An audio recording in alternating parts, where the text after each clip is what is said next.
Hola a todos, ¿cómo están? Bueno, mi nombre es Carla May, soy consultora psicológica, counselor, y este video tiene como finalidad acompañar el proceso de mis consultantes en principio y esperando que cualquier otra persona se pueda beneficiar de él. Em, ¿Para quién está dirigido? Para todos aquellos que hemos atravesado por situaciones de abuso narcisista siendo niños y que claramente, bueno, hemos desarrollado quizás ciertos patrones disfuncionales en nuestra forma de relacionarnos con otros. Y bueno, cuán importante es aprender, poder poner palabras a aquello que nos pasa internamente, que muchas veces no comprendemos, que nos dejan una situación de creer que estamos rotos o dañados o que algo mal hay en nosotros.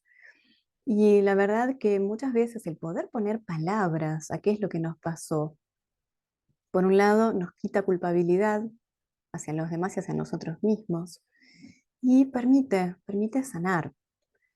Em, o sea que acá en este video vamos a hacer como foco en teoría de dos grandes temas que a mí particularmente me interesan mucho y me han ayudado en mi proceso de recuperación, que son la teoría del apego y el trastorno por estrés postraumático complejo.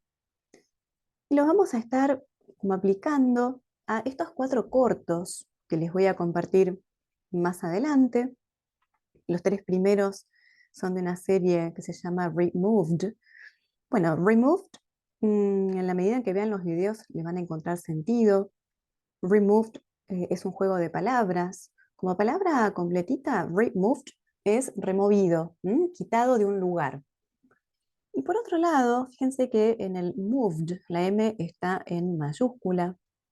Y en este caso, moved hace referencia a localización. O sea que removed también va a hacer referencia en estos cortos a estar relocalizado. Cuando los vean van a comprender en función del contexto. Y el último video, acá específicamente vamos a estar trabajando sobre el trastorno por estrés postraumático complejo, que muchas veces se suele pasar por alto.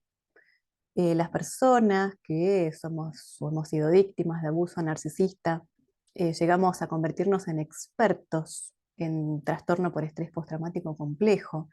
Y es una parte fundamental para recuperarnos, por un lado, y también para generar con nuestros hijos, en caso de tenerlos, vínculos que digamos, los salven de repetir nuestra historia. Bueno, vamos a comenzar con el primer tema, con el apego, la teoría del apego. Apego no visto desde el budismo, ¿verdad? Sino desde la teoría del apego de John Bowlby em, y más adelante Mary Ainsworth. Y luego, bueno, hoy en día tenemos un montón de autores que realmente hacen un trabajo fenomenal, así que hay que meterse en este mundo del apego.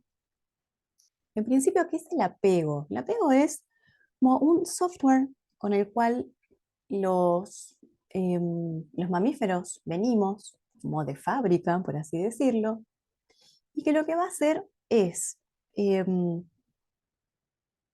como llevarnos a reaccionar y a pedir ayuda por medio de la conducta cuando somos niños, claramente, en momentos en los cuales nos sentimos en estado de desprotección o de miedo o de tristeza. Si bien en ese momento de la vida no podemos poner palabras a lo que nos pasa, ni tampoco podemos reconocerlo internamente ni explicarlo, hay algo interno que es innato, que es justamente este apego, este cableado interno que viene con nosotros de nacimiento, que nos lleva a reaccionar o actuar de determinadas maneras cuando justamente estamos atravesando por situaciones de miedo, de tristeza, de estrés, y nuestra conducta va a ir en busca de alguien que venga a socorrernos, quizás a aplacar el estrés, a brindarnos consuelo, a brindarnos protección. Lo ideal es que en esos momentos en los cuales nuestro apego se pone en funcionamiento, sería que nuestro adulto cuidador, ¿no? La persona que va a estar a nuestro cuidado, que puede ser nuestro padre, madre o no, alguien que esté en esa función, sea una base segura. ¿A qué nos referimos como base segura? Esta persona base a la cual vamos a ir a pedir ayuda por medio de nuestra conducta, que esté como tan lúcido y tan suficientemente conectado consigo mismo o consigo misma, que pueda leer detrás de nuestra conducta cuál es el tipo de reacción o de acción que este adulto necesita para con nosotros. Por ejemplo, si hay llanto, probablemente las mamás, esto lo habrán visto, saben reconocer qué se esconde detrás del llanto. No todos los llantos son iguales. Em, o quizás si hay un niño que de repente mm, explota en ira, ¿no? O con alguna conducta este, de peligrosidad hacia otro, también poder reconocer qué hay ahí atrás. Porque toda conducta es un síntoma de algo, no síntoma desde lo patológico, sino que una conducta está expresando algo que al niño le está pasando internamente y que él no puede poner en palabras. Justamente para eso es la conducta, para que el adulto, que se supone es la persona que lo tiene que cuidar, acompañar, pueda leer como entre líneas e ir a socorrer a ese niño por medio de su gestión. Bueno, ¿cómo es ese adulto? Dijimos que es una persona que está lo suficientemente conectada consigo misma, con sus emociones, ¿no? Sabe leer patrones emocionales, tanto consigo mismo como con los demás. También es un adulto que no, a ver, no está enclavado en un lugar de mirarse el ombligo. Es alguien que quizás tenga heridas emocionales de su pasado, pero que ha podido trabajarlas de la manera en que haya sido esto posible. Entonces no hay interferencias entre el ruido interno que ese adulto tiene, que muchas veces se dispara con la conducta del niño. Como ese ruido no está, esa interferencia no está, ese adulto puede ver a ese niño como ese niño es. No lo está mirando ni desde una mirada condicionada, ni desde sus propios deseos de lo que quiere que ese niño sea, ni de que ese niño lo complazca, sino que no hay interferencias internas. Y si las hay, las puede ver, reconocer y hacerlas a un lado para estar en función de ese niño que trajo al mundo y al cual ahora se va a dedicar a cuidar y a guiar. También es un adulto que no va a interferir. A ver, en los primeros años de vida, digamos que, no sé, 2 años, 3 años, cuando empezamos como a poder simbolizar internamente, es decir, a reconocernos que como niños somos separados de los demás, que somos una entidad en nosotros mismos, tenemos que ir como conociendo quién somos. No somos alguien que ya vino predeterminado, sino que tenemos que ir conociendo. ¿Cómo nos conocemos los niños en esos primeros años de vida? En función de cómo vamos reaccionando frente a nuestra interacción con el ambiente. Cómo reaccionamos frente a nuestros padres, otros adultos de la familia, cómo reaccionamos en la calle o con animales, al ingresar a la escuela.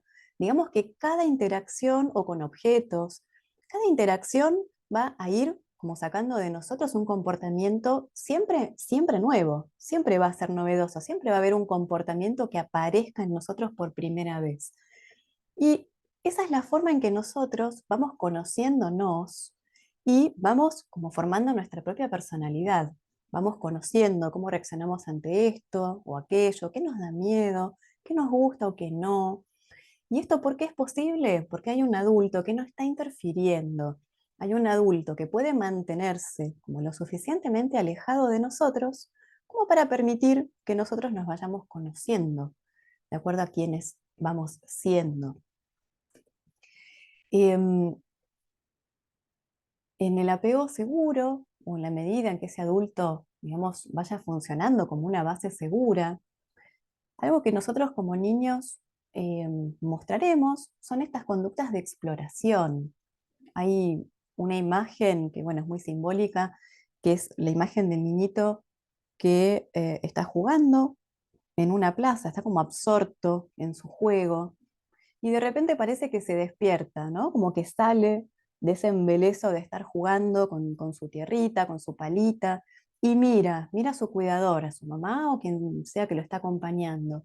Y confirma, corrobora que hay alguien que lo está mirando, que lo está protegiendo y se puede relajar.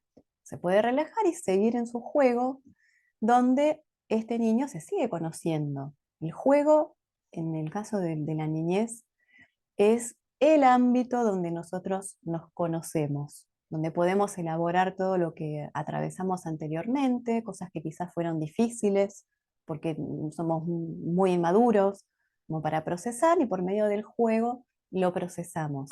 Claro, necesitamos un adulto que esté ahí atento a nosotros para que no tengamos que estar quizás en un estado de alerta, sino que podamos estar con nosotros mismos conociéndonos en este proceso de ir siendo.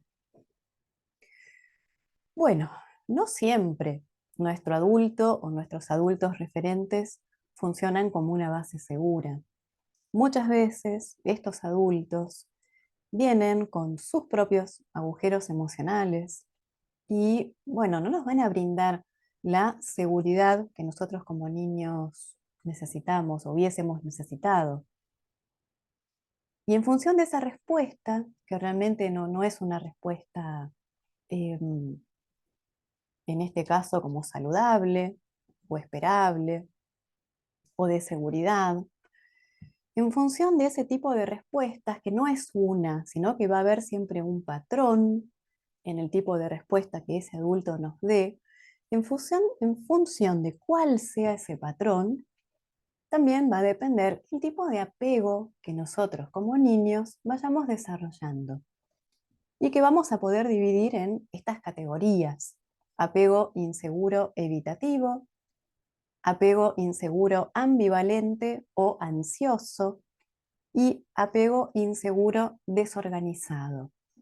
Este último patrón lo coloreé en rojo porque digamos que es el que más predispone a que haya psicopatología, es donde hay más posibilidad de daño hacia el niño. Bueno, vamos a ver entonces qué hay detrás de cada tipo de base, y qué se va a ir desarrollando en nosotros, en nuestro apego, en función de esa respuesta de nuestros adultos. Bueno, hay varios cuadros. Vamos a ir viendo distintos. Algunos se van a repetir. Bueno, vamos a ver el patrón de apego. En el caso del patrón de apego seguro, ¿qué pasa con el cuidador? Bueno, el cuidador está disponible, proporciona una base segura, hay contacto físico con el niño, es decir, muestras de afecto, hay atención a las demandas afectivas del niño, no solamente atención hacia necesidades de alimentación o de vestimenta, y hay cuidado de calidad, es decir, hay conexión emocional. ¿Qué va a pasar con el niño? ¿Cómo va a reaccionar este niño? Bueno, va a reaccionar de forma rápida, adecuada y consistente, o sea, va a haber una conexión, el niño va a responder. Este probablemente no sea un adulto que tenga que repetir 1000 veces, sino que el niño va a responder porque se sabe querido, respetado, seguro con este adulto en particular. Va a haber una conducta evolutiva, justamente porque está esta conducta de exploración. O sea que el niño, no hay ningún tipo de interferencias, y el niño va a ir evolucionando en la medida en que se supone, que es esperable para el cachorro humano. Va a ser un niño que está seguro de sí mismo. ¿Por qué? Porque todas sus necesidades son atendidas. Este niño entiende, aprende que si él pide algo y hay alguien dispuesto a escucharlo y a atenderlo, entonces sus pedidos, sus solicitudes, sus necesidades son válidas. O sea que él es válido como ser humano. Obviamente que esto el día de mañana, cuando se vaya relacionando con otros, también lo va a brindar a otros, porque ya lo tiene incorporado. Va a haber interacciones sociales positivas, es decir, no va a haber grandes mecanismos de defensa. Este es un niño que no siente, en general, no va a sentir que haya ningún tipo de riesgo, sino que se va a sentir seguro de sí mismo y también va a ver con seguridad a los otros. Exactamente así como percibió a sus cuidadores y fue tratado con amor, y no tendría por qué pensar que los demás no lo van a tratar con amor. Bueno, ¿y cuál es la estrategia para este niño para evolucionar? Bueno, utiliza el cuidador como base segura. Cada vez que en el niño aparece algún tipo de necesidad, no va a ir a pedirlo a cualquier lado, va a ir a pedirlo ahí donde sabe que sus necesidades van a ser atendidas. En el caso del apego inseguro evitativo, acá el cuidador va a fomentar la independencia y el desapego emocional.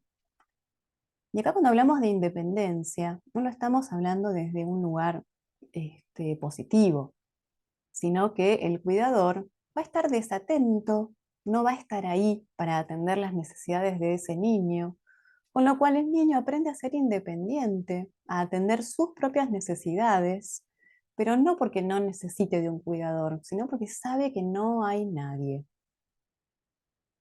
El cuidador también desatiende el llanto y las demandas afectivas del niño.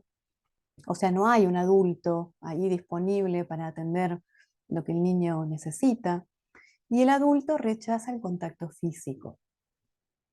Bueno, ¿qué va a pasar con un niño que tiene un cuidador con estas características? Bueno, va a haber desatención emocional. Primero, que no aprendió a leer sus propias emociones porque no hubo nadie ahí dispuesto a decodificar sus emociones por él en la medida en que las primeras emociones iban apareciendo.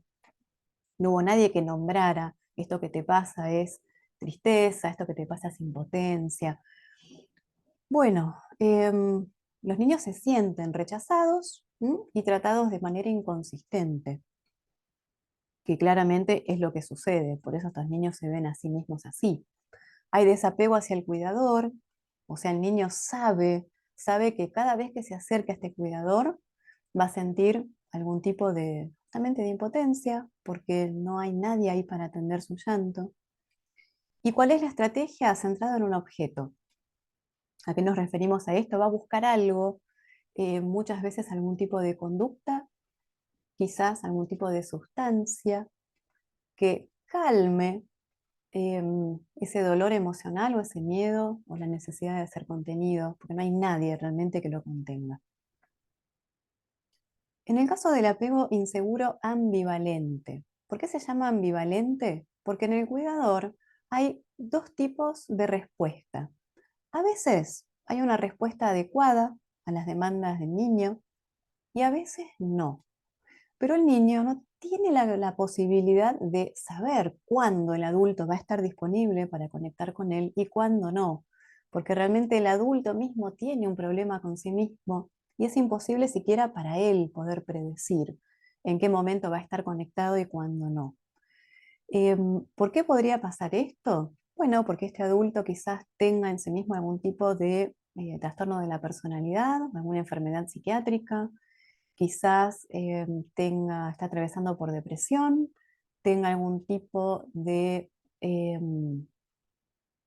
conducta inadecuada para su propio cuidado, algún tipo de adicción, alguna sustancia o alguna conducta. em, bueno, la cuestión es que en algunos momentos, cuando esté conectado con sí mismo, es decir, cuando no esté deprimido, cuando no esté afectado por el consumo de sustancias, cuando no esté enojado porque no puede regular sus propias emociones, bueno, en ese momento va a haber conexión con el niño. Pero el niño sabe, porque esto se repite de manera sistemática, el niño sabe que en algún momento esa conexión va a terminar y no puede saber cuándo va a suceder. ¿Por qué? Porque el adulto realmente funciona de manera ambivalente, no hay coherencia en esto, no hay un patrón. El único patrón es justamente la ambivalencia y la incoherencia. en cuanto a la conexión. O sea que ese niñito realmente va a ser estos nenes que están agarrados a la falda de mamá o del adulto. Tiene mucho miedo a que ese adulto se aleje porque está muy necesitado de esa protección o conexión que sabe que en algún momento se pierde. Entonces va a estar realmente muy, muy atento a que el adulto no se aleje, a que el adulto no se vaya, que no se pierda, que no lo deje, no estar solito. Bueno, o sea que entonces va a haber por parte del cuidador falta de coherencia, va a haber sobreprotección. ¿Por qué? Porque muchas veces el mismo adulto se reconoce a sí mismo como falto de calidad en cuanto al cuidado y trata de compensar de alguna u otra manera esos momentos en los cuales no puede haber conexión con el niño. Bueno, obviamente que esta compensación nunca es desde el vínculo, nunca es desde conexión emocional. Y bueno, obviamente que lo que va a poder brindar a ese niño es sobreprotección en los momentos en que el adulto está conectado consigo mismo. Bueno, y es inconsistente claramente, ¿no?, entre las respuestas apropiadas y las negligentes. Cuando está conectado consigo mismo, sí puede conectar con sus niños, con su hijo, su hija. Cuando no está conectado consigo mismo, obviamente que va a haber negligencia parental. ¿Y qué va a haber con el niño? Bueno, va a haber irritación, va a haber conductas ambivalentes. ¿Por qué irritación? Porque el niño ve, sabe, se da cuenta, huele cuando su adulto se está desconectando de él. Y de la manera en que puede reaccionar es por medio de la desesperación, una desesperación que lo lleva a irritarse y muchas veces a golpear al adulto. A veces aparecen niñitos, ¿no?, con conductas de brindar una palmada, un cachetazo. Desde afuera, esto muchas veces se puede leer como que ese niño es un irrespetuoso. Y en realidad lo que le está pasando al niño es que está detectando de algún tipo de manera en esta conexión, este cableado, ¿no?, este wifi emocional, que muchas veces es muy sutil. El niño está detectando que el adulto se desconecta. Aparece mucho miedo y mucha impotencia porque ese adulto no está ahí para él. Y entonces, bueno, obviamente desde la desesperación es posible que aparezcan como comportamientos agresivos.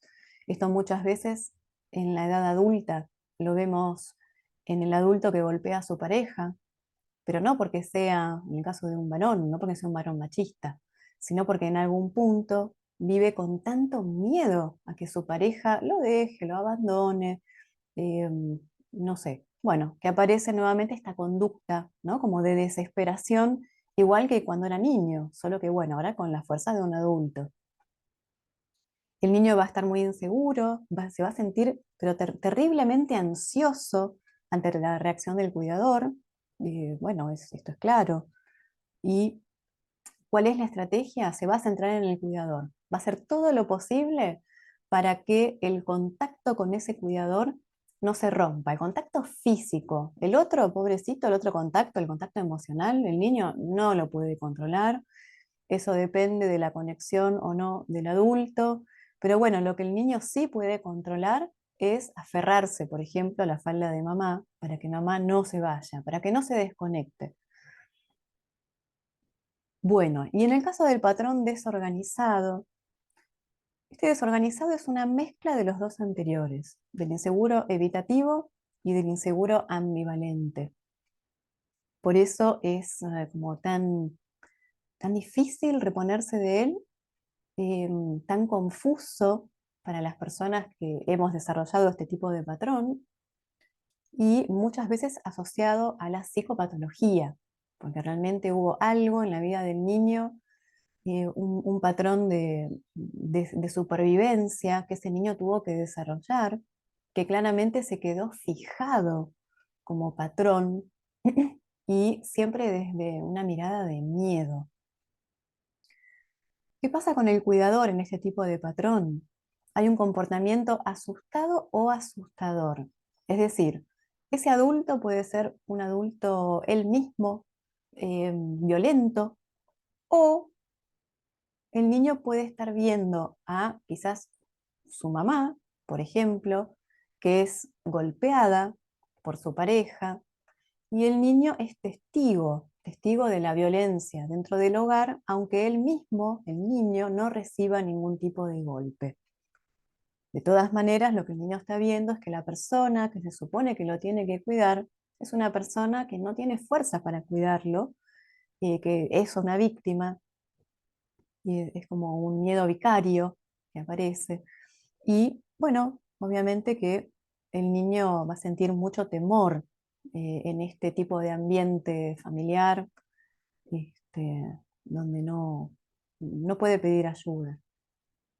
Bueno, hay intrusión del cuidador, muchas veces en las familias narcisistas esto se ve claramente. Hay un adulto que intrusa al niño, que quizás espera de él algún tipo de comportamiento y induce ese comportamiento desde la coacción, quizás desde la retirada del amor, si el niño no se comporta de tal o cual manera, desde la amenaza del castigo. Y luego hay retiro. ¿Retiro de qué? Del amor, obviamente, como castigo al niño porque no se comportó de tal o cual manera frente a la demanda del adulto. Muchas veces el adulto mismo es un adulto que no está en conexión consigo mismo, claramente, está muy desregulado, no puede regular su propio comportamiento, pero bueno, esto lo lleva a generar un vínculo de mucho temor en el niño, una respuesta de mucho temor en el niño. Bueno, suele haber negatividad, confusión de roles. Estas son estas familias hiper mega disfuncionales, donde quizás el niño comienza a ser cuidador de su mamá, porque su papá le pega a la mamá, entonces el niño está ahí para proteger, se mete en el medio de los dos para que no haya ningún conflicto. Bueno, hay errores en la comunicación afectiva, porque, bueno, obviamente que hay una desorganización interna en el mismo adulto, y hay maltrato, hay abusos. Muchas veces sin necesidad de que esos abusos sean en forma de golpe ni de abuso sexual, simplemente con la retirada del afecto, eso es una especie de destierro emocional. Imaginemos hacia un adulto, esto es tremendo. Ahora llévenlo a un niño que sabe que es completamente dependiente de esos adultos que deberían estar cuidándolo, brindándole protección, y sin embargo son las personas que le causan este temor de manera sostenida, sistemática en el tiempo, día a día. ¿Cómo va a responder el niño? Va a haber comportamientos contradictorios, claramente, porque hay una parte, un aspecto del niño, en momentos en los cuales su apego se activa, que necesita ir a buscar la protección y el afecto de esos cuidadores. Y a la vez, a la misma vez, en el mismo momento, hay otro aspecto interno del niño que le dice, no te acerques porque acá la vas a pasar mal.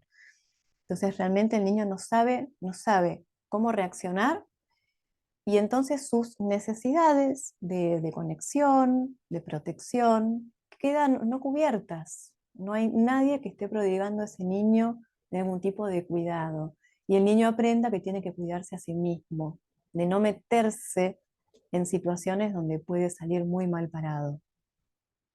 Hay incapacidad para manejar la angustia en el niño, claramente. O sea, no hay nadie que cuide, no hay a quien pedir ayuda. ¿Cómo hace un niñito para procesar semejante carga de maltrato? Hay conductas impredecibles en el niño. Esto es lo que se ve desde afuera, ¿no? Cuando uno mira a un niño le pone la etiqueta de niño problema, y en realidad ese niñito lo que puede estar expresando es justamente por medio de su conducta, está pidiendo ayuda. Y desde afuera, los otros adultos que no son sus padres, quizás puedan ser un profesional de la ayuda psicológica o un profesor, un maestro, lo que hace es ver simplemente la conducta y la etiqueta. Bueno, desde la etiqueta no se puede ver qué hay abajo de la conducta de ese niño. Y obviamente que hay falta de estrategias en el niño para satisfacer necesidades de seguridad y de consuelo. Se supone que la conducta del niño es la que trae de fábrica, es la que traemos por medio de la información de la especie. ¿Qué hace el niño para asegurarse justamente la seguridad de sus adultos? Y bueno, genera la sonrisa social para conmover a los adultos y que esos adultos quieran cuidarlo, hacer, no sé, payasadas, algo em, que lleve al adulto a querer involucrarse en el cuidado de ese niño. Y muy probablemente este niñito haya utilizado todas esas estrategias y claramente ninguna funciona, porque no hay posibilidad de controlar la reacción o las formas del cuidador. Eso depende del cuidador. O sea, llega un punto en que el niño realmente se da, listo, lo dejo, ya no hay más nada que hacer.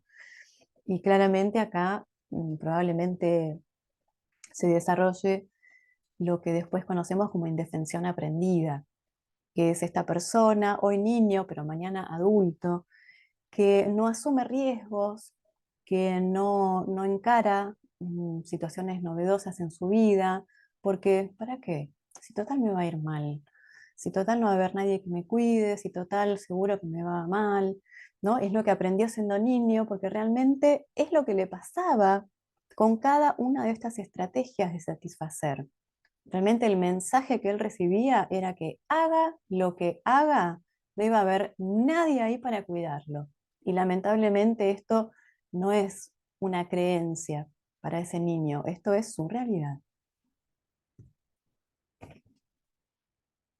Bueno, acá tenemos otro cuadrito donde vamos a repetir algunas cosas para que nos quede como un poco más claro. ¿Qué pasa en el tipo de apego seguro? ¿Qué es la respuesta recibida por ese niño? Afecto, seguridad y protección.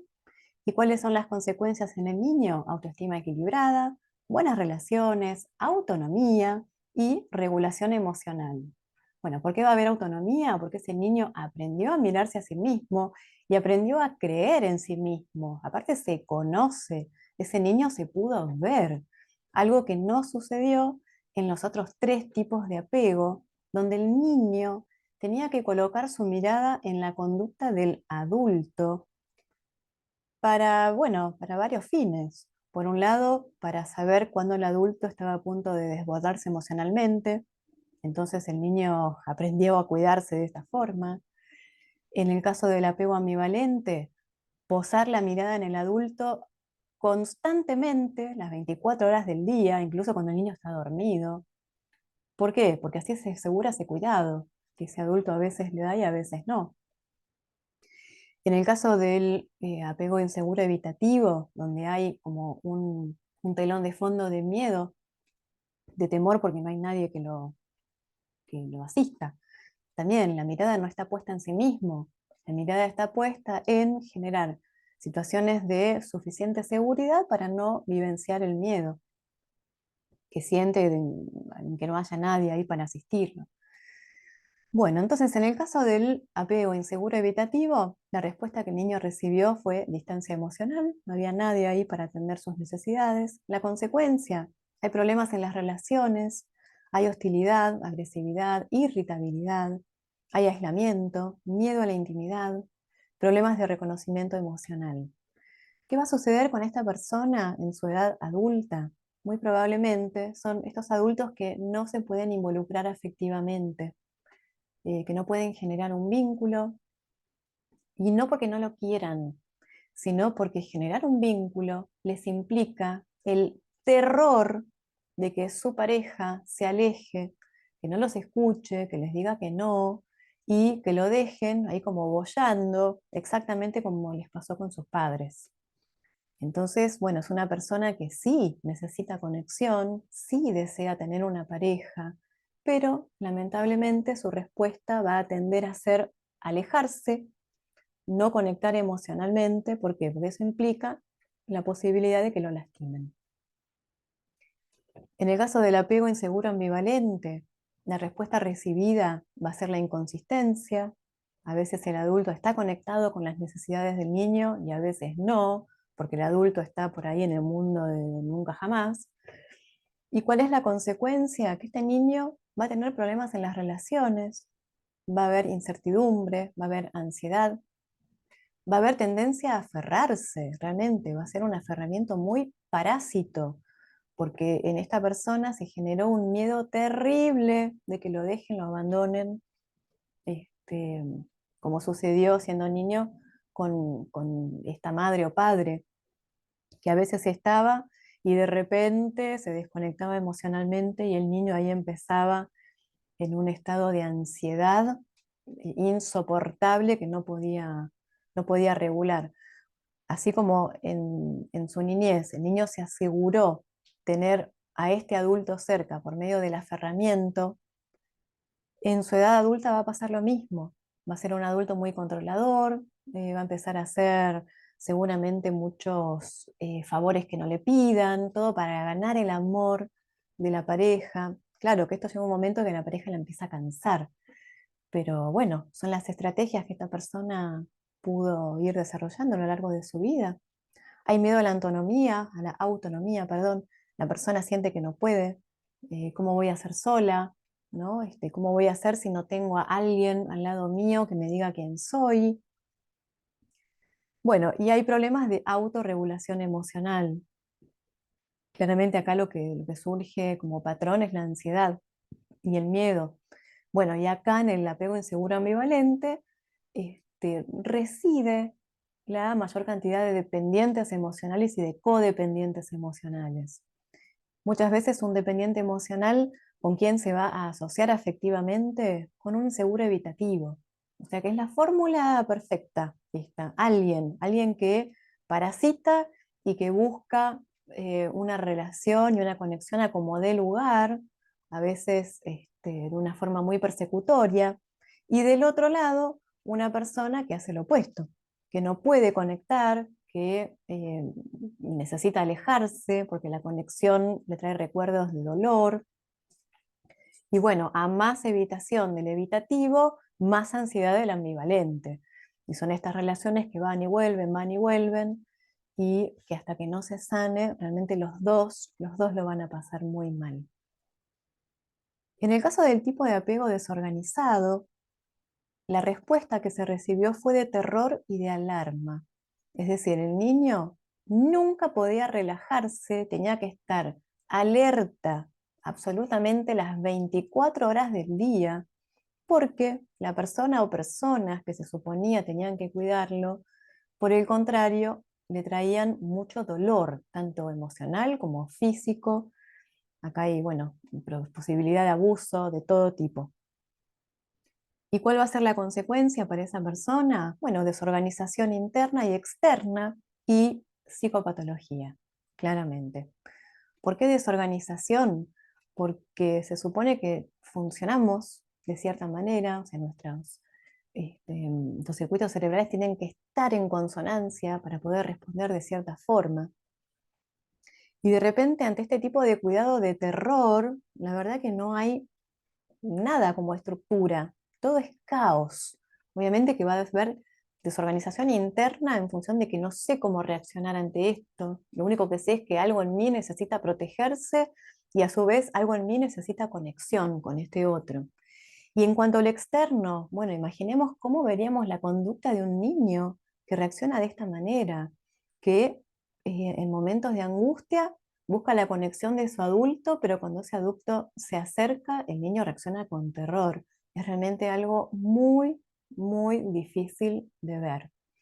Y aquellas personas que hemos crecido con este tipo de patrón, realmente tenemos que aprender a conectar con el cuerpo, porque ahí muchas veces está la clave, cómo respiramos.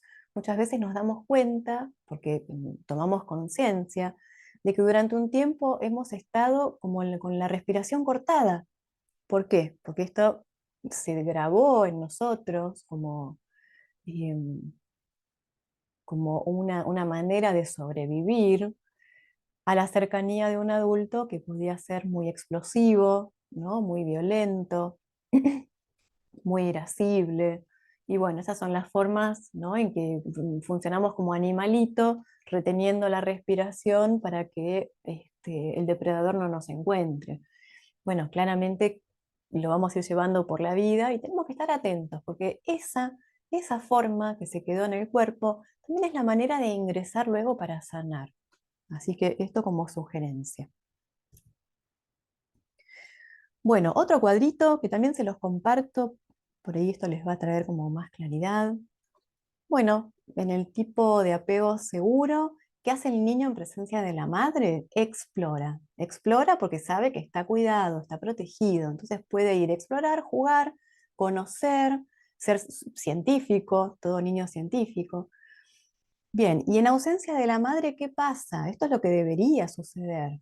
Cuando la mamá no está o se aleja de la vista del niño, la exploración decae y hay angustia por separación. Es lo que tiene que pasar en cualquier niño y en cualquier cachorro de cualquier especie. La mamá no está y el niño empieza a buscar a la mamá con desesperación. Ahora, ¿qué sucede cuando la mamá regresa? ¿Cómo reacciona ese niño? Hay señales de alegría, digamos que la angustia desaparece, vuelve a estar en conexión emocional con su mamá y vuelve a haber activación de las conductas de apego. ¿Qué pasa en el caso del apego ansioso ambivalente? En presencia de la mamá hay exploración baja o nula del entorno, no se aleja de la madre. ¿Por qué no se aleja de la madre? Porque el niño sabe que tiene que estar atento constantemente, porque en algún momento su mamá o su papá se va a desconectar. Entonces no puede bajar la guardia en ningún momento. Imagínense que no hay forma de que este niñito se mire a sí mismo. Está constantemente mirando al cuidador, que ese cuidador no se me pierda en algún momento en el país de nunca jamás, que siga conectado conmigo. Y cuando se desconecte, mínimamente tenerlo cerca para no sentir miedo. ¿Qué pasa en ausencia de la mamá con este tipo de apego? Hay ansiedad por la separación muy intensa. Somos estos niños que al comienzo de jardín de infantes o comienzo de escuela o que nos han dejado en casa de alguien, no podemos dejar de llorar. Hay una angustia tan tremenda, tan terrible, porque realmente para un niño con este tipo de apego, el hecho de que su cuidador esté lejos es como garantía de que no va a ser cuidado por nadie. Hay mucha, mucha ansiedad. ¿Y qué pasa cuando la mamá se ausenta y vuelve? Bueno, buscan y procuran mantener la proximidad de esta figura, pero después muestran oposición. ¿Qué significa esta oposición? El niño se reacciona con enojo. ¿Por qué te fuiste? Bueno, ¿por qué te fuiste? En realidad lo que está escondiendo es, tengo mucho miedo cuando vos te vas de mi lado, porque yo no puedo confiar en vos, porque no sé cuándo estás conectado conmigo y cuándo no. ¿Qué pasa con el tipo de apego evitativo? En presencia de la madre, ¿cómo está el niño? Está pasivo e indiferente. O sea, el niño sabe que ese adulto no tiene conexión emocional con él. No hay posibilidad. Ya lo ha intentado infinidad de veces y una y otra vez recibe el mismo tipo de respuesta. ¿Qué pasa cuando la mamá o papá o cuidador se aleja?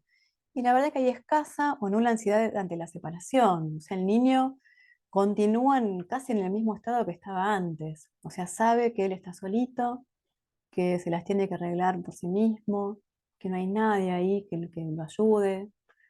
Y así como no cree que su mamá o su papá lo van a ayudar, porque ya los conoce de manera como sistemática, cotidiana, de la misma forma, este niño también aprende o empieza a ver la vida con los cristales de que la verdad que no hay nadie, nadie va a venir a ayudarlo, a socorrerlo de ninguna manera. Entonces directamente o se arregla solito o directamente no va a pedir ayuda. Prefiere quedarse con el problema porque total, la gente es así, la gente no acude.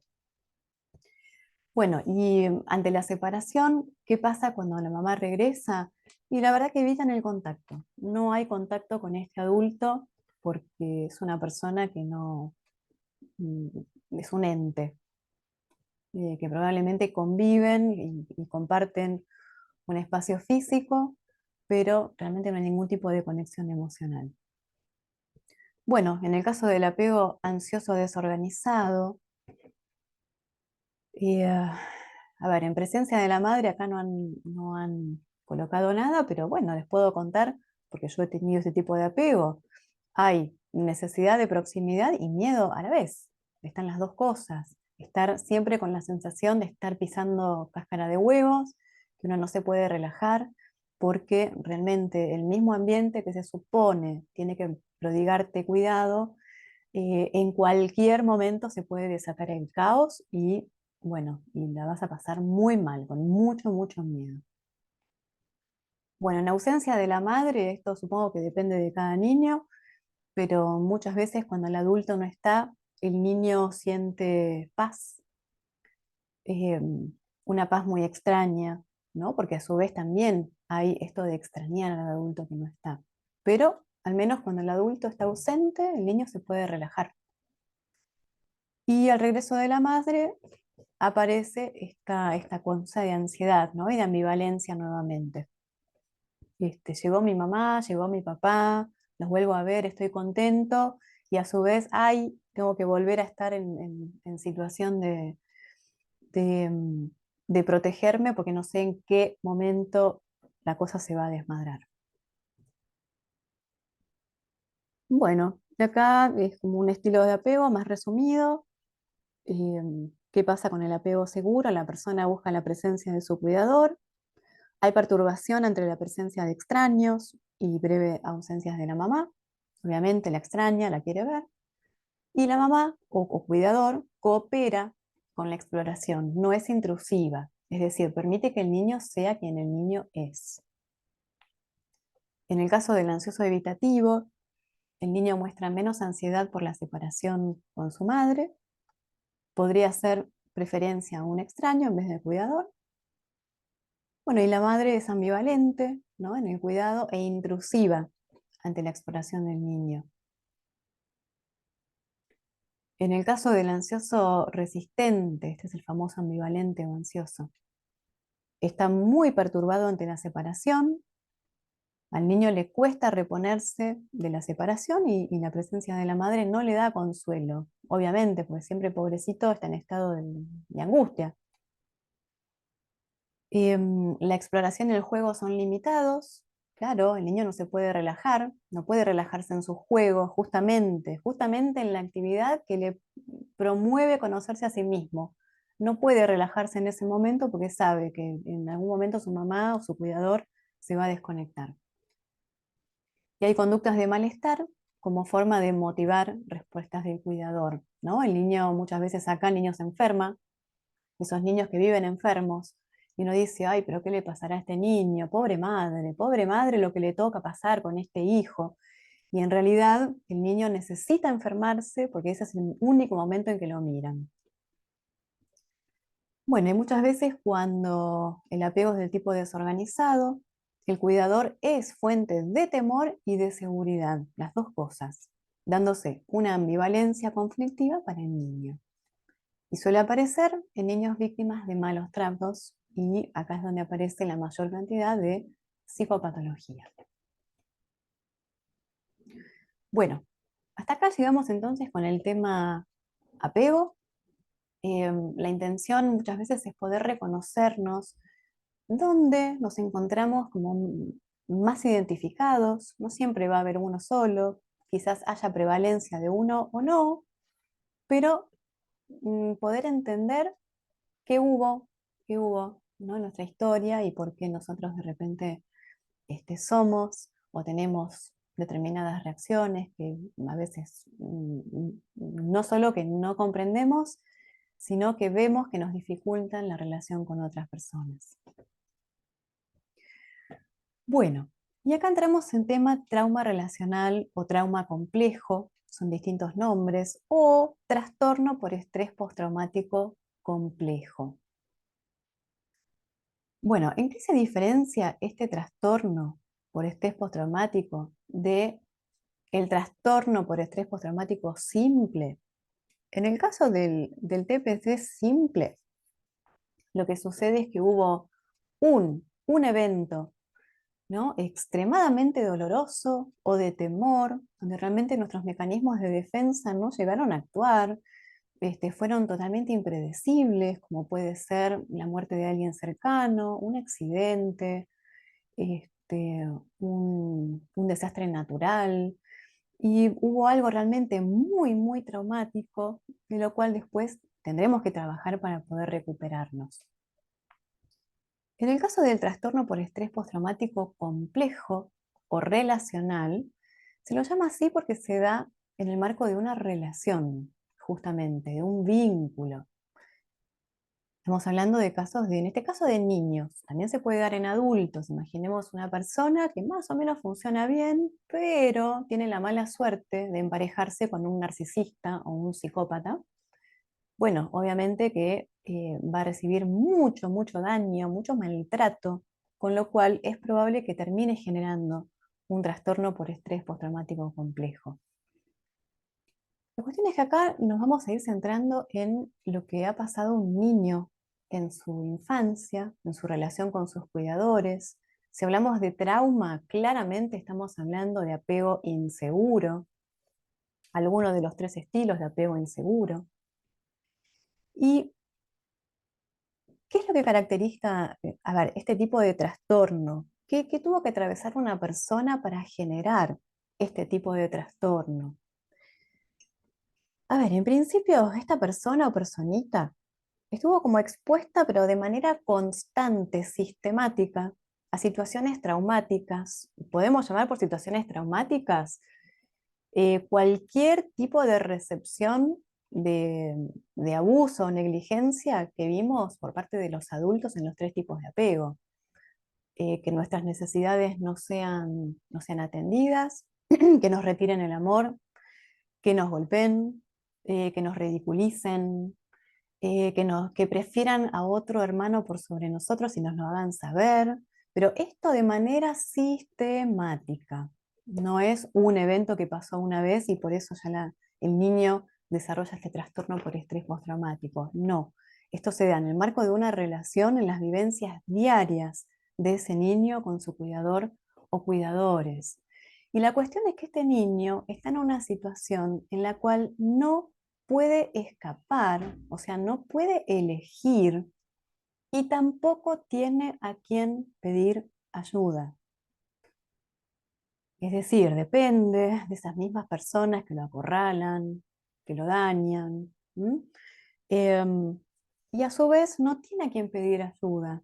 Muchas veces el entorno, es decir, más allá de esta familia nuclear donde el niño está viviendo, el entorno probablemente funcione del mismo modo disfuncional, o muchas veces el entorno no se entera porque todo esto sucede puertas adentro.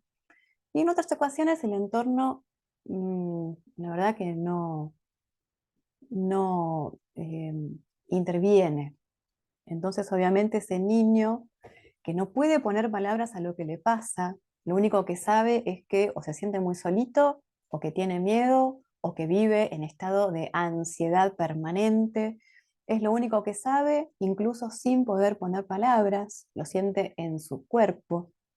Y no tiene forma de expresar lo que le sucede. Seguramente su forma de expresar sea por medio del comportamiento.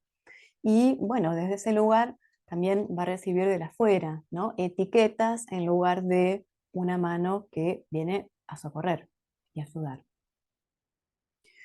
Bueno, la cuestión es que una relación de esta forma, o sea, una relación en la cual hubo luego apego inseguro, y bueno, nos va a cambiar la estructura cerebral, nos va a cambiar la forma en que vayamos a ver el mundo, es decir, los cristales con los cuales vamos a ver el mundo en adelante están teñidos por esas vivencias que tuvimos siendo niños.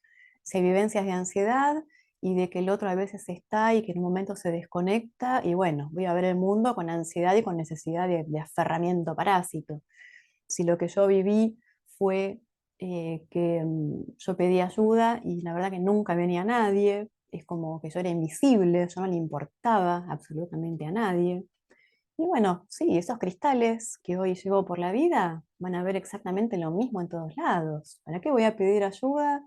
O sea, no me voy a mostrar como soy, ¿no? Me cierro ante el otro, necesito el contacto del otro, pero sí, cuando yo necesite algo, ¿qué voy a pedir? Entonces, directamente mutismo, no pido nada, no cuento nada de mí, el otro no llega a conocerme porque yo tampoco revelo nada, no sea cosa que haya algún tipo de conexión emocional y si el otro de repente me la quita, yo me muero porque, bueno, otra vez se repite esto que la persona que tiene que estar ahí para cuidarme, listo, no está. me quedo solito. Bueno, y en el caso del tipo de apego desorganizado, donde hubo mucho caos, mucho maltrato manifiesto, y bueno, yo lo que voy a ver en mis cristales es terror. No puedo confiar en nadie. O sea, todas las personas son fuentes de maltrato. Entonces, ante eso, sí, una parte mía necesita conectar con los demás, necesita tener vida social, y otra parte, la verdad que prefiere no involucrarse porque sé que no voy a estar segura en ningún lado. Bueno, en el caso de estos niños, en general se lo conoce así en inglés, ACE o Adverse Childhood Event, ¿no? Hubo eventos adversos en la infancia, y estamos hablando de algo sistemático, ¿no? Es decir, que casi todos los días han habido eventos adversos en la infancia de esta persona, que pueden haber sido abuso, o sea, físico, emocional o sexual, o todos. Puede haber habido negligencia emocional o física, quizás con un padre adicto al alcohol, adicto a una sustancia, adicto al juego, adicto al trabajo. Claramente esa persona está muy desconectada y no hay posibilidad de que haya atención o conexión emocional con los hijos. Esto es negligencia. Y también puede haber habido un hogar disfuncional, donde hubo abuso de sustancias, violencia doméstica, encarcelación de alguno de los padres, hermanos o familiares cercanos. Puede haber habido un divorcio, sobre todo conflictivo. Si hay un divorcio sin conflicto entre las partes, la verdad que los niños esto lo llevan muy bien. Puede haber habido una enfermedad mental en alguno de los miembros convivientes, un padre o madre o alguien que convivía con trastorno bipolar o con depresión o con trastorno límite. Bueno, realmente todo esto son entonces eventos adversos en la infancia de ese niño que colaboran muchísimo en que desarrolle luego trastorno por estrés postraumático complejo. Bueno, y claramente conectando esto con la teoría del apego, ha habido un adulto o adultos que eran una base insegura. Es decir, cada vez que en nosotros se activaba este apego, buscando conexión con un adulto para que nos calme, para que nos consuele, para que nos dé protección, realmente no encontrábamos eso que íbamos a buscar. Con lo cual, lo que nosotros como niños desarrollamos es un locus de valoración externo. Es decir, aprendimos por medio de los otros, esos otros definían quiénes somos.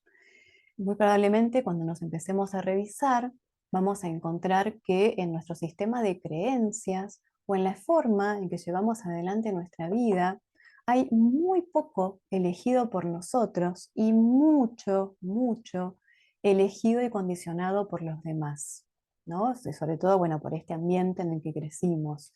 Desde cuál es la manera en que nos tenemos que ver a nosotros mismos, de qué manera relacionarnos con los otros, cómo no ser o sí ser en la relación con otras personas, qué tipo de, por ejemplo, de profesiones llevar a cabo porque son bien vistas y cuáles no, qué tipo de cosas no mostrar de uno mismo porque va a ser mal visto.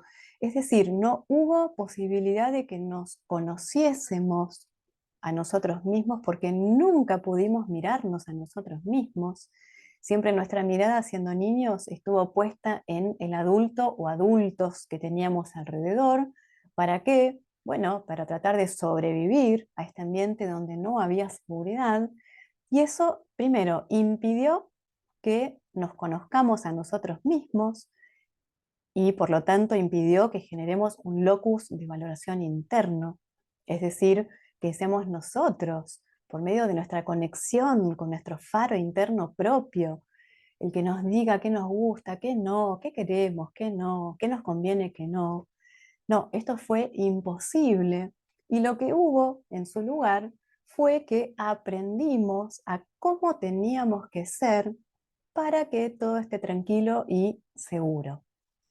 Y ese personaje que tuvimos que desarrollar bueno, hoy lo llevamos por la vida y seguramente nos va a traer eh, mucho conflicto interno, porque es la persona real, la persona que somos realmente, ese niño que no pudo salir, pero que está ahí, y bueno, va a querer salir, va a querer mostrar quién es.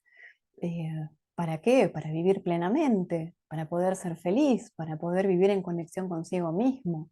Y bueno, y cada vez que esta necesidad de ese yo interno real quiera salir, y bueno, va a aparecer crisis. Así que bienvenida a la crisis, bienvenida que va a ser la puerta de entrada para empezar a ver quiénes somos realmente. Bueno, con respecto a los síntomas del trastorno por estrés postraumático complejo. ¿Por qué lo llamamos así? ¿Por qué es un trastorno? Porque claramente es algo que condiciona nuestra vida. Hay algo que en su momento se quedó fijado, en general relacionado con mecanismos de defensa.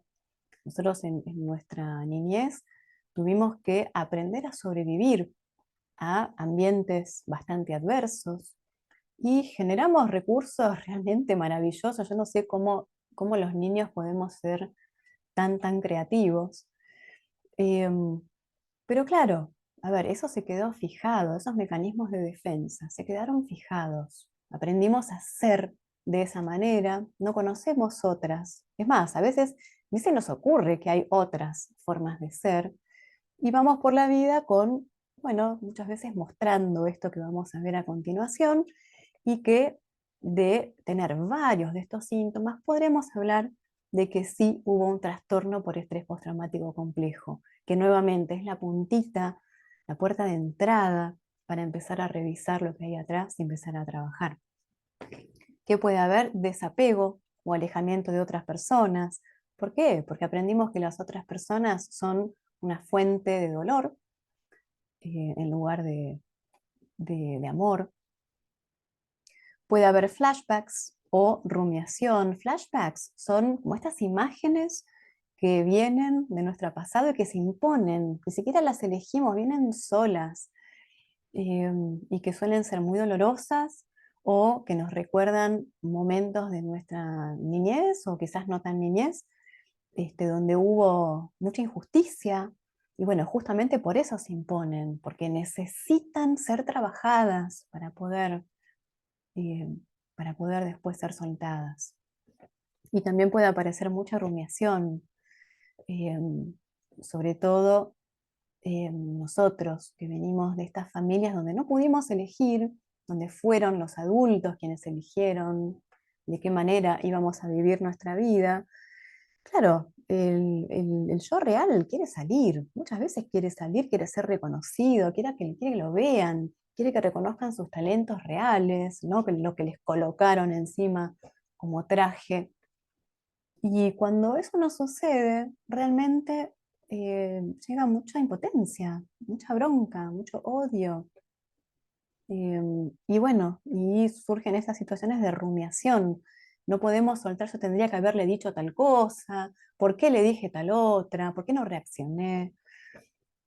Bueno, puede haber situaciones de pesadillas, claramente, si vivenciamos quizás momentos de mucho dolor, situaciones de abuso, y bueno, las pesadillas nuevamente son como estos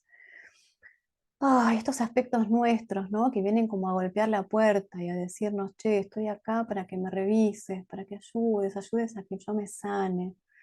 Que claramente en el momento en que tenemos esas pesadillas no son nada amables y sin embargo vienen a pedirnos ayuda. Otro síntoma es que vamos a tratar de evitar recordatorios. Eh, es decir, si vivencié alguna situación de abuso, por ejemplo, no sé, con mi mamá, una situación en la que fui ridiculizada frente a mi familia en la casa de mi tía Tita. Y bueno, probablemente voy a tratar de evitar pasar por ese lugar nuevamente, porque todo eso me va a estar trayendo muchos recuerdos y yo no quiero esos recuerdos. Entonces los voy a evitar. Bueno, obviamente que puede haber ansiedad e insomnio, mucha ansiedad claramente, y el insomnio asociado a esta ansiedad, ¿no? Digamos que los niveles de ansiedad, primero que permanecen como activos, permanecen en el cuerpo, más allá de que quizás no estén tanto en el recuerdo, pero en el cuerpo van a quedar recontrafijados. Y también tienen que ver con que nuestra estructura cerebral va mutando, va cambiando, y va dejando huellas en función de estar permanentemente en situaciones de mucho estrés, de mucho dolor y de mucho miedo, hasta que podamos atenderlo y esto vaya como menguando, se va reestructurando nuevamente hacia un lugar de más salud. Bueno, hay tendencia a estar asustado, sobre todo con cierto tipo de apegos. Sabemos que trastorno por estrés postraumático complejo está muy asociado al tipo de apego desorganizado, que es donde hubo terror en el niño, realmente situaciones donde se sintió muy, muy vulnerado. Bueno, obviamente que va a haber una tendencia, que haya un telón de fondo de miedo, de susto, de impotencia, de sentir que no puede. Va a haber siempre mucho temor. Es probable que haya abuso de sustancias, o de alcohol, o de comida, o de medicamentos, o de conductas, ¿por qué no? Y esto también tiene su porqué. Claramente esta es como una forma de calmar los grandes niveles de ansiedad y de miedo y de impotencia que no podemos controlar porque forman parte o se quedaron como grabados en el cuerpo, en la carne. Y la forma que encontramos de que eso mengüe, aunque sea un poquito, es, bueno, asistir a este tipo de abusos, ¿no? Para calmar el dolor. Es decir, estamos recurriendo a una sustancia o a una práctica que no es beneficiosa para nosotros, claramente, pero que nos brinda más como confort que vivir la situación de miedo, de ansiedad, de tristeza. Bueno, podemos tener culpa y vergüenza tóxicas. ¿Y esto por qué? Porque muy probablemente provenimos de familias que utilizaron el avergonzamiento y la culpabilización para moldear nuestra conducta. Es decir, si en su momento siendo niños actuábamos de una forma en la que los adultos encontraban molesta, eh, y bueno, obviamente que nos iban a tratar de moldear a volver a ser la persona que ellos necesitaban que nosotros fuésemos, por medio de la culpa y la vergüenza. Bueno, claramente algo que vamos a llevar por la vida es esto de ser parte de relaciones poco saludables. Y bueno, ahí sí, tiene todo el sentido del mundo. Si provenimos de familias donde el caos, donde el miedo, donde la soledad eran lo imperante en cada uno de nuestros días, claramente que en nuestras relaciones vamos a reproducir lo mismo. O sea, no conocemos otra cosa. A veces ni siquiera se nos ocurre que las relaciones pueden ser diferentes. Quizás sí, por mirar películas, novelas, uno tiende a fantasear, qué lindo sería, ¿no? Tener un amor así, pero no sabemos ni cómo desarrollar un amor así. Por un lado, no tenemos las herramientas como para co-crear una relación saludable, porque nosotros también tenemos que poner de nuestra parte para generar una relación saludable. Y la verdad que de nuestra parte no suele haber ese tipo de elementos.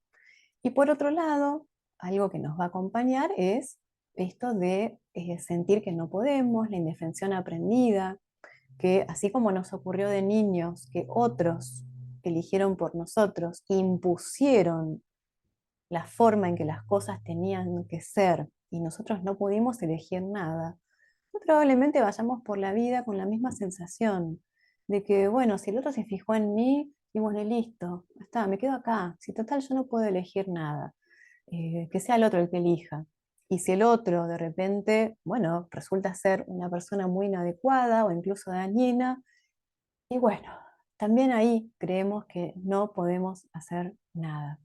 Hasta que, por suerte, ojalá llegue el día en que o nos hartamos o tocamos fondo y ese es el punto de partida en el cual empezamos a ver que sí hay cosas para hacer, que tenemos que trabajar en nosotros, pero que sí hay cosas, muchas cosas para hacer. Bueno, probablemente, bueno, esa tristeza, depresión, falta de motivación, claramente. Esto va a estar en cada uno de nuestros días. Va a haber baja autoestima, falta de confianza, porque esto no, o sea, ni siquiera nos conocemos. Si ni siquiera nos pudimos ver de niños, no sabemos ni quiénes somos, no sabemos qué nos gusta. Es muy difícil confiar en nosotros mismos cuando también provenimos de un espacio, de una familia, donde nos han dicho quiénes tenemos que ser, eh, pero no sabemos quiénes somos, no podemos confiar en eso. Y quizás ante los errores se nos señaló de una forma muy contundente, muy malsana. Bueno, hay sensación de desesperanza y de vacío, claramente. O sea, no sabemos quiénes somos. Y probablemente las personas que desarrollamos trastorno por estrés postraumático complejo, en el momento que toquemos fondo, por el motivo que sea, y cuando esto suceda por fin, lo que, lo que tengamos que hacer es como empezar a conocernos, haciendo como un recorrido inverso y empezando a ver quiénes deberíamos haber sido si siendo niñitos nos hubiesen permitido ser quienes éramos. Como que tenemos que comenzar desde cero, porque muy probablemente nunca aprendimos a conocernos. Lo que sabemos de nosotros son quizás las estrategias de afrontamiento que desarrollamos a lo largo de la vida o la persona que llegamos a ser en función de la coacción de los demás, que nos decíamos cómo teníamos que hacer para ser queridos, para que no nos rechacen. Bueno, y creamos un personaje y muy probablemente no seamos ese personaje. Y bueno, eso va a haber que revisarlo y empezar como a descubrir quiénes somos. ¿Quiénes somos? Bueno, bienvenido, bienvenido de viaje. Bueno, puede haber desregulación emocional, claramente. Hay muchos triggers o disparadores, ¿no? Que son como estas situaciones o ver un elemento que de repente nos activa una memoria retrógrada que nos lleva a aquel día en que mi papá, así de la nada, me dio una golpiza que me dejó sin poder respirar. Bueno, o quizás sin algo tan brutal, pero algo activó quizás el recuerdo de aquel día en que mi papá me avergonzó delante de mis amigos de la escuela y yo a partir de ese día no pude volver a mirar a mis amigos a los ojos. Bueno, estos triggers o disparadores también nuevamente son algo muy molesto, muy doloroso y a su vez son nuevamente la puerta de entrada para empezar a sanar. Bueno, va a haber disociación. Claramente que va a haber disociación. Esto lo podemos ver en la conducta siendo adultos, en no poder concentrarnos, en tener problemas de memoria, en olvidarnos. ¿Esto por qué? ¿Qué es lo que pasó en su momento que necesitamos como desarrollar la disociación como forma de afrontamiento y que luego se nos fijó y lo llevamos por la vida como algo que ya quedó grabado? Bueno, en su momento, siendo niños, seguramente debimos atravesar situaciones tan dolorosas que, a ver, nuestro cuerpo y nuestra alma, nuestra psiquis de niño era imposible que pudiese procesar. Con lo cual nuestra mente lo que hizo se fragmentó, se dividió. ¿Para qué? Para poder sobrevivir a situaciones que realmente eran imposibles de soportar, como ser, no sé, una mamá o un papá que maltrata, sea tanto física como psicológicamente.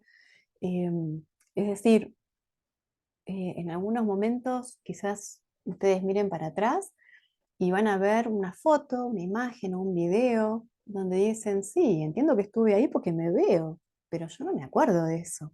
No me acuerdo de esa vivencia, de esa situación. em, y a veces nos sucede con situaciones muy cercanas en el tiempo. Ni siquiera estamos hablando con situaciones que acontecieron hace décadas. A veces son bastante cercanas en el tiempo. Y bueno, la cosa, esto, ¿no? El cuerpo se quedaba y la psique se tenía que ir, se tenía que retirar porque súper mecanismo de defensa, agradecidísimos que lo hemos tenido, porque había que sobrevivir a situaciones que la verdad, por nuestra edad, habría sido imposible. Pero bueno, esta cosa de irnos, ¿no? En su momento, hace que hoy también nos vayamos muchas veces, porque se activa solo y tenemos que aprender, ¿no? A funcionar de otra manera, mínimamente que las situaciones que quizás nuestro cuerpo, nuestra mente, en algún lugar em, reconozca o crea que son amenazantes, eso a medida que nos vamos conociendo, eso empieza a bajar. Y a medida que la amenaza interna y externa baja, podemos empezar a funcionar de una forma más integrada. Ya la disociación no aparece tanto, porque no necesitamos tener ya este mecanismo de defensa. Con respecto a la disociación, algo que también puede llegar a aparecer en muchas víctimas de trastorno por estrés postraumático complejo, es vivir como en un mundo de fantasía.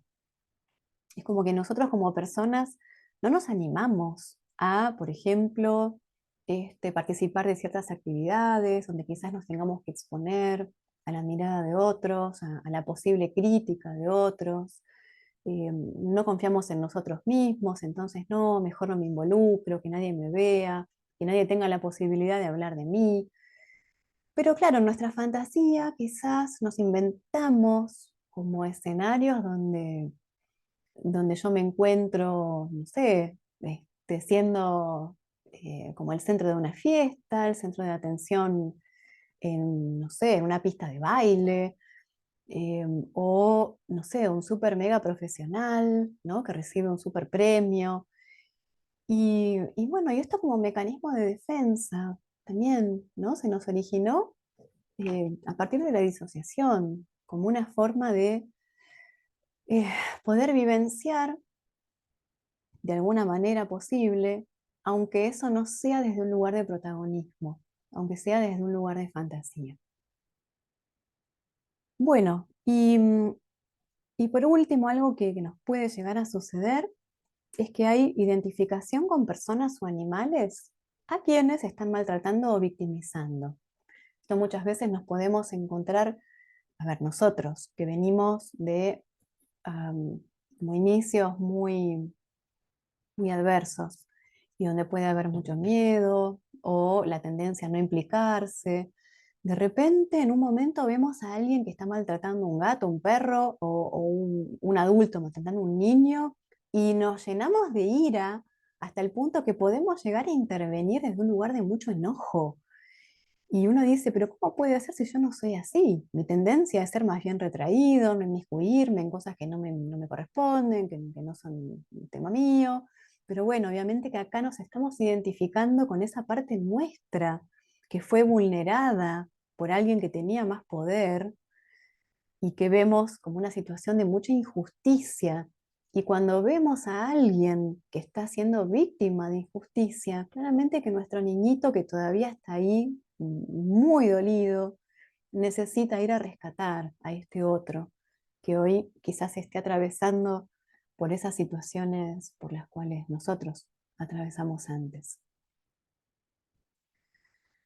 Bueno, y voy a terminar con base segura porque algo que las víctimas de abuso narcisista en nuestras familias, ¿no? O de abuso, de algún tipo de abuso, vamos a tener que trabajar por nosotros mismos. Es, además de realizar algún tipo de proceso terapéutico, en que a cada uno más le sirva, porque no hay uno solo. Algo que sí va a tener que correr por nuestra cuenta es aprender a rodearnos de personas que puedan funcionar para nosotros como una base segura. Personas a quienes podamos percibir como personas que nos van a dar seguridad donde no hay amenaza, con quienes podamos abrirnos y mostrarnos como son, como somos. O sea, acá también vamos a tener como que poner mucho de nuestra parte, aprender a abrirnos, aprender a transparentar muchas veces. Transparentar nos da mucho miedo, porque eso también implica como mostrar aquello de nosotros que creemos que está incorrecto, que está defectuoso, que está enfermo, no sé, así como nos lo hicieron creer, ¿no? Durante toda la vida. Bueno, muchas veces también de esto depende empezar a generar como una propia base segura dentro nuestro. Es muy difícil generarla si no tenemos a alguien del otro lado que nos esté brindando como un sostén, como una red, sabiendo que no nos vamos a caer, que no nos van a dejar caer. Y esta persona, base segura, puede ser, no sé, un amigo en la escuela, la mamá o papá de un amiguito, un docente, un profesor, un psicólogo, no sé, no sé, una pareja. Hay muchas personas que tenemos que aprender también a reconocer como base segura. Como estamos tan acostumbrados a relacionarnos con personas que, al igual que nosotros, tienen muchos agujeros emocionales, bueno, hay una tendencia a acercarnos a ese tipo de gente y a no dejarlos ir, a que no salgan de nuestra vida. Entonces, ahí es donde tenemos que aprender a educarnos en qué es, en qué consiste una persona que puede funcionar como base segura, qué características tiene, qué deberíamos esperar de una persona así. Y aunque nos resulte incómodo, porque nos va a resultar incómodo, aprender a acercarnos a personas así. Eso va a ser como una autoayuda que nos damos a nosotros mismos, acercarnos a alguien que pueda funcionar como una base segura, para que a su vez la interacción en un vínculo con una persona de estas características nos termine ayudando a nosotros a generar una base segura interna. Y muchas veces esta persona es un tutor de resiliencia, es alguien que quizás no tenga ningún tipo de preparación, ¿no? En salud mental, pero es alguien que va a estar ahí, que nos comunica, que va a estar ahí a nuestro lado, mientras nosotros nos vamos reparando a nosotros mismos. Ya el hecho de que esa persona nos asegure de que va a estar ahí para cuando lo necesitemos es, pero vital para aprender a funcionar distinto, a acercarnos a tener un funcionamiento más cercano a lo que es un apego seguro, que bueno, será aprendido más tarde en nuestra vida, no necesariamente tuvimos que aprenderlo en la infancia, la verdad que eso no pasó y tendremos que trabajar ahí con la aceptación de que no pasó en la infancia, pero que hoy sí podemos hacer cosas para ayudarnos a nosotros mismos, a hacer nuestra propia base segura y lograr ahora seguridad interna y claramente un locus de valoración interno. Esto es, yo chequeo qué me pasa a mí frente a distintas personas, a distintas situaciones, veo cómo mi faro interno, el mío real, no el que me pusieron de afuera, veo cómo mi faro interno real reacciona frente a todo esto que va aconteciendo ahora, y en función de esa reacción decido qué quiero hacer con mi vida. Ya no eligen los demás, ya no eligen las creencias que otros impusieron, ¿no? Y programaron dentro nuestro. No, no, no. Ahora somos nosotros quienes pasamos a tomar decisiones acerca de nuestra vida y quizás ver que si nos equivocamos no pasa nada, no pasa nada, porque tampoco va a haber un crítico interno que nos esté torturando con su crítica, esa crítica estúpida que lamentablemente aprendimos en nuestro recorrido por la vida, de la mano de esta gente, ¿no? Que nos hizo tanto daño. De repente nos damos cuenta de que la verdad la crítica no tiene ningún sentido. Me equivoqué, no pasa nada. Vamos a empezar a ver qué hacemos con esto que pasó, qué podemos aprender, qué sacamos y, y si no hay forma de aprender nada, sí, aprender de que una crítica ante eso no tiene ningún sentido. es realmente quitarnos energía sin absolutamente ninguna ganancia. Bueno, bueno, espero que haya sido interesante y en función de esto vamos a ir analizando los cortos de Removed y Remembering Trauma. Y bueno, y espero que esto les sirva a ustedes para mirarse a sí mismos, para mirar su historia, para tener un punto de partida para la recuperación y también para aprender a mirar a los demás, sobre todo si trabajan con niños. Aprender a mirar a los niños a partir de su comportamiento, que no siempre es mala educación, no siempre es falta de motivación, no siempre es desafío. A veces hay más cosas que se esconden ahí. Y quizás para ese niño que hoy estamos viendo a partir de su conducta, quizás nosotros tengamos el honor de ser la primera base segura para ese niño. Así que bueno, utilicemos eh, ese lugar que tenemos la suerte de vivenciar. Bueno, les mando un beso grande y gracias por estar.